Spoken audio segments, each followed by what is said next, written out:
What would you do if one day you woke up and realized that the world around you had moved on without you? The house feels emptier.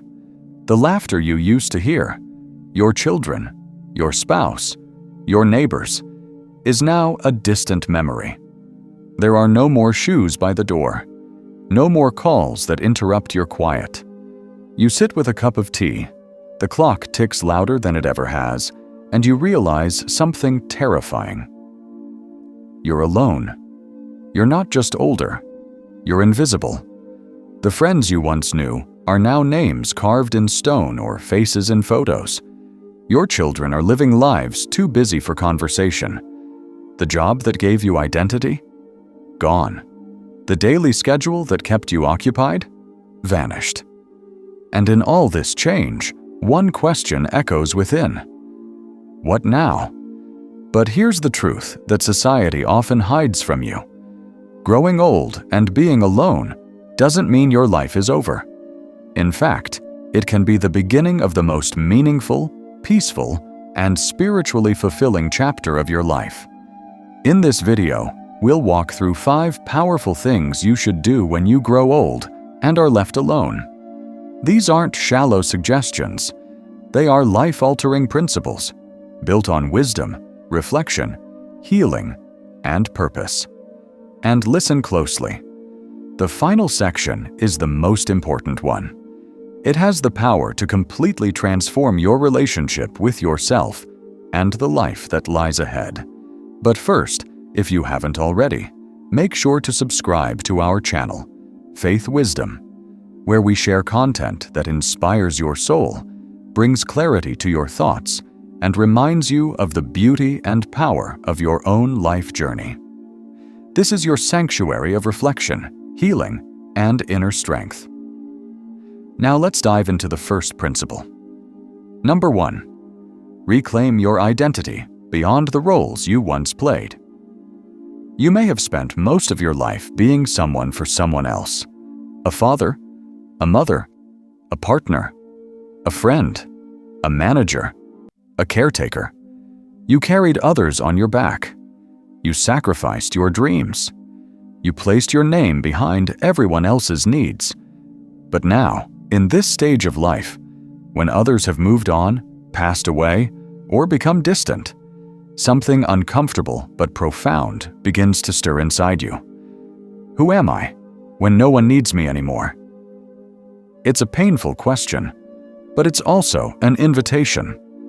Because beneath all the roles you've played is you, your soul, your individuality, your dreams, your voice.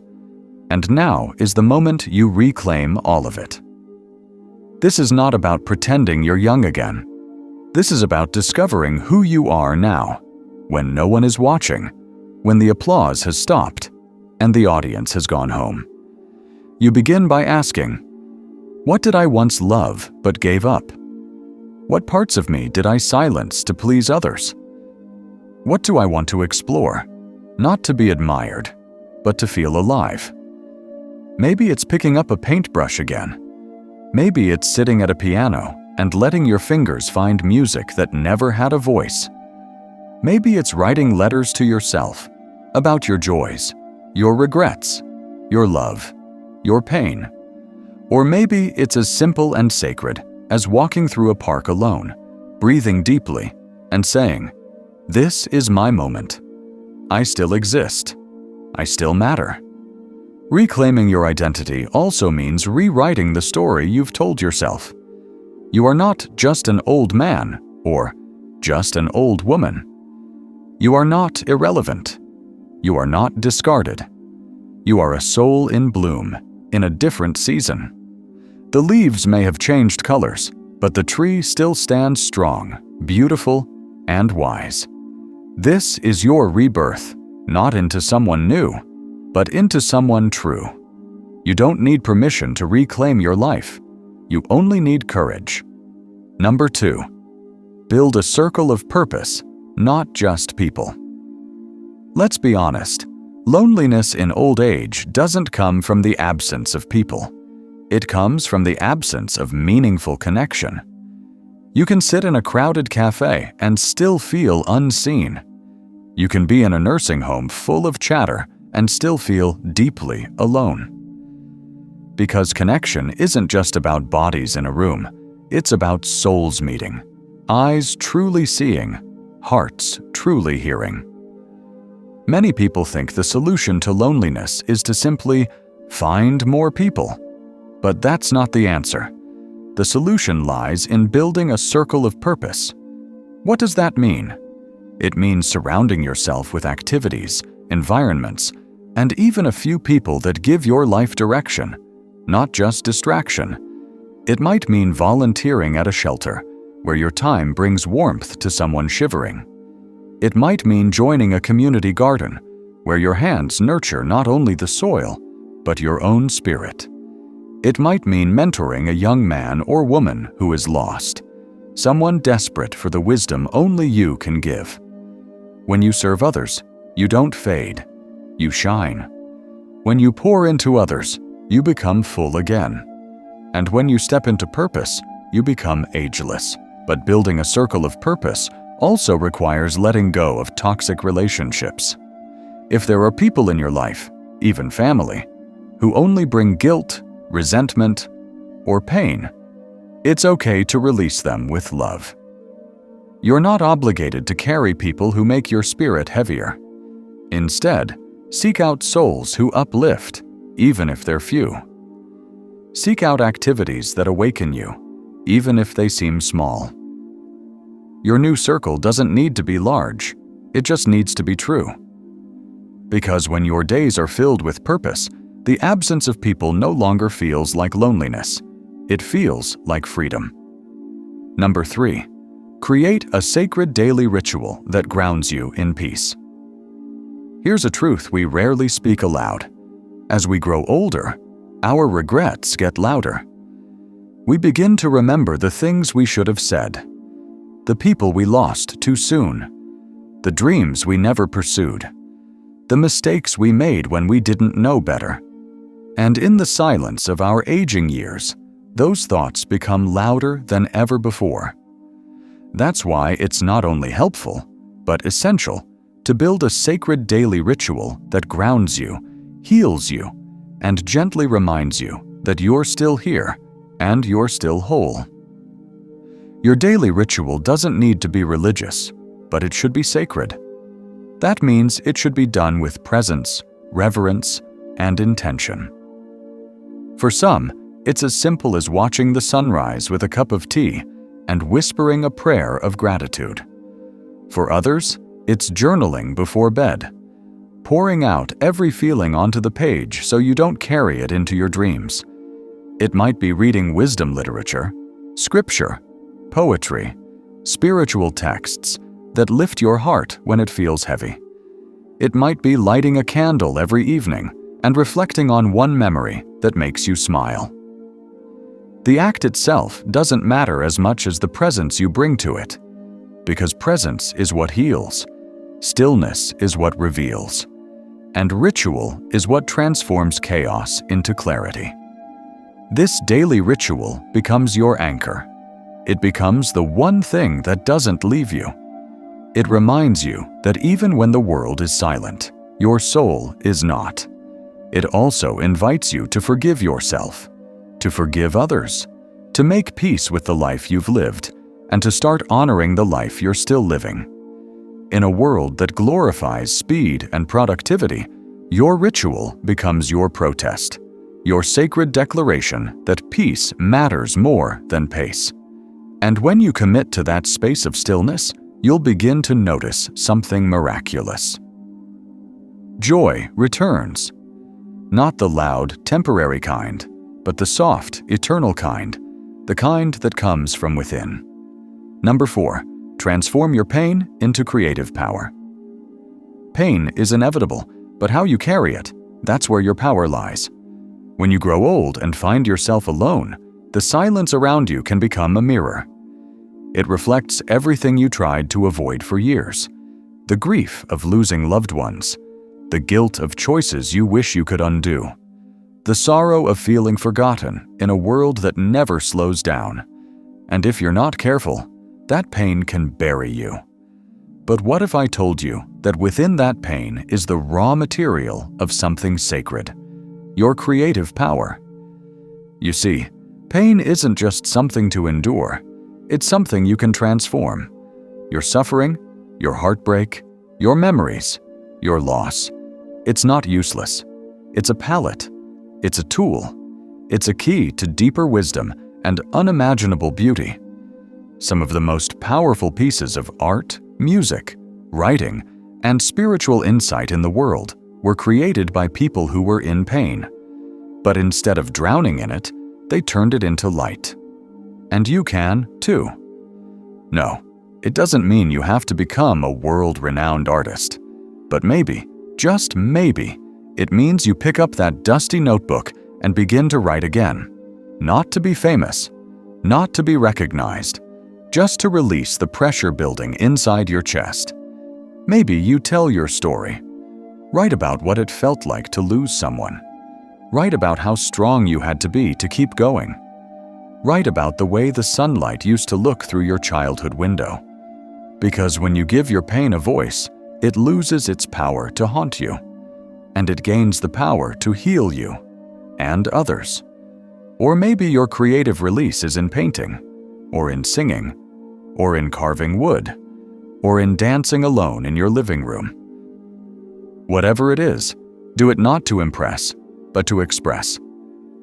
When you use creativity to channel your grief, your fear, your longing, you no longer suffer silently.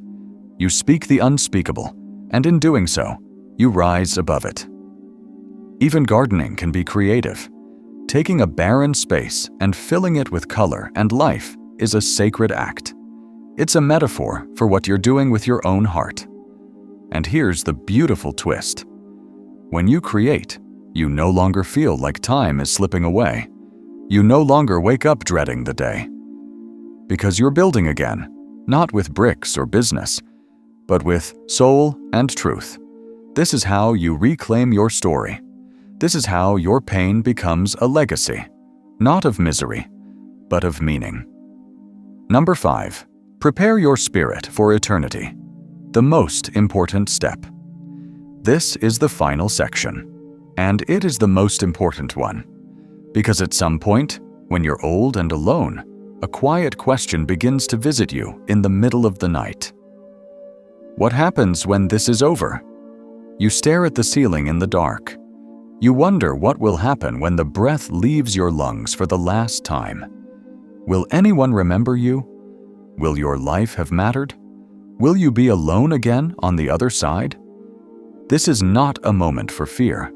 This is a moment for awakening. Because the truth is, you're not just a body. You're a soul wrapped in time, on a journey back to the source of all light, all peace, all love, God. And though your body may be aging, though your bones may be weary, your spirit is eternal. The final stage of life isn't just about memories, it's about preparation. It's about peace. It's about alignment. So what can you do to prepare your soul so that when your final day comes, you greet it not with dread, but with joyful surrender? Here's how. Reflect and release. Start by taking inventory of your life, not with judgment, but with love. Ask yourself, what do I need to let go of before I go? Who do I need to forgive, even if it's myself? What truths do I need to finally accept? Go through the emotional suitcase you've carried all your life and begin to unpack. You don't want to carry bitterness into eternity. You want to walk in freedom. Reconnect with the divine. Find your way back to prayer, not out of fear, but out of longing. Sit in silence. Listen. Speak to God. Speak to the universe. Speak from your heart, not a script. Don't worry if you haven't been religious. Don't worry if you have questions. God isn't looking for perfection. He's looking for honesty. Say, "Here I am. I've made mistakes. I've lost my way. But I want to know peace before I leave. I want to be whole again." And you'll be surprised. The moment you speak from that place of truth, peace begins to enter. Not all at once, but enough to breathe easier, enough to sleep better. Pass down your light. Don't die with your wisdom still inside you. Pass it on. Record your voice. Write your story. Share your lessons. Even if you think no one will listen, do it anyway. Because someday, a grandchild will play that tape. A stranger will read those words, and your soul will still speak, long after your body is gone. When you prepare your spirit for eternity, you don't just die well. You live well. You wake up every day with purpose. You walk with calm. You smile at the sky, knowing that your soul is not afraid anymore. This is your final act of love to yourself, and it is the most important of all. Conclusion. A final word from the heart. So now we return to the question. What would you do if one day you woke up and realized the world had moved on without you? You would reclaim your identity. You would build a circle of purpose. You would create rituals that bring peace. You would transform your pain into creative power. And most importantly, you would prepare your spirit to return home. Being old and alone isn't the end. It's the beginning of a sacred chapter, where everything false fades and only what's real remains. You're not forgotten. You're not useless. You're not alone. You're a flame. Small, maybe, but still burning. And as long as that light is inside you, you have purpose. You have time. You have love to give. You have wisdom to share. And you have a soul that is still becoming. So live these years not in fear, but in fullness. And if this message spoke to you, if it made you feel something inside you stir again, then let that be a sign. A sign that your life is not over. A sign that your soul is ready to rise. Before you go, remember to subscribe to our channel, Faith Wisdom. This space exists to remind you, no matter your age or stage, that you're valued, you're loved, and your journey still matters. Until next time, stay wise, stay grounded, and stay faithful.